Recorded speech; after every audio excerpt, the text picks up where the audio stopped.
नमस्कार दोस्तों, आप देख रहे हैं गवर्नमेंट एम्प्लॉय न्यूज।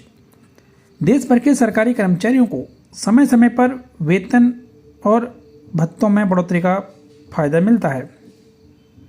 केंद्र और राज्य की सरकारें समय समय पर सैलरी और डीए में बढ़ोतरी का ऐलान भी करती हैं।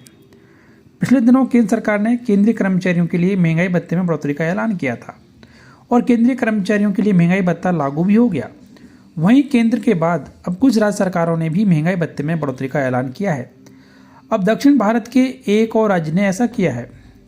तमिलनाडु सरकार ने सरकारी कर्मचारियों और पेंशनर्स के लिए महंगाई भत्ते में 3% की बढ़ोतरी का ऐलान किया है। तमिलनाडु के मुख्यमंत्री M.K. स्टालिन ने सरकारी कर्मचारियों और शिक्षकों के लिए महंगाई भत्ते में बढ़ोतरी का ऐलान किया है। उनका महंगाई भत्ता अब 55% से बढ़ाकर 58% कर दिया गया है। इसी के साथ तमिलनाडु के सरकारी कर्मचारियों का महंगाई भत्ता केंद्र सरकार के कर्मचारियों की महंगाई भत्ते के बराबर हो गया है। तमिलनाडु के करीब 16 लाख सरकारी कर्मचारियों, शिक्षकों और पेंशनर्स को इसका लाभ मिलेगा।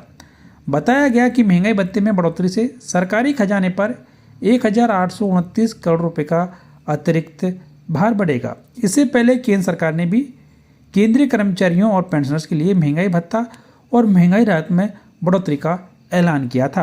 तो केंद्र के बाद बिहार, उत्तर प्रदेश और उड़ीसा के सरकारी कर्मचारियों का महंगाई भत्ता भी बढ़ाया गया था। बिहार सरकार ने भी अपने कर्मचारियों, पेंशन भोगियों और पारिवारिक पेंशन भोगियों को दिवाली और छठ से पहले बड़ा तोहफा दिया।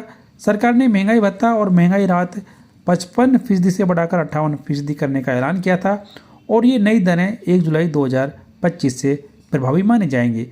तो इस तरीके से केंद्र के बाद तमिलनाडु राज्य सरकार ने भी अपने राज्य कर्मचारियों और पेंशन भोगियों को तोहफा देते हुए उनके महंगाई भत्ते में 3% की बढ़ोतरी करने का ऐलान कर दिया है। कर्मचारियों और पेंशन भोगियों जुड़ी हुई हर एक ताज़ा अपडेट सबसे पहले देखने के लिए आप हमारे चैनल को सब्सक्राइब कर बेल आइकन प्रेस करके ऑल नोटिफिकेशन ऑन कर लीजिए।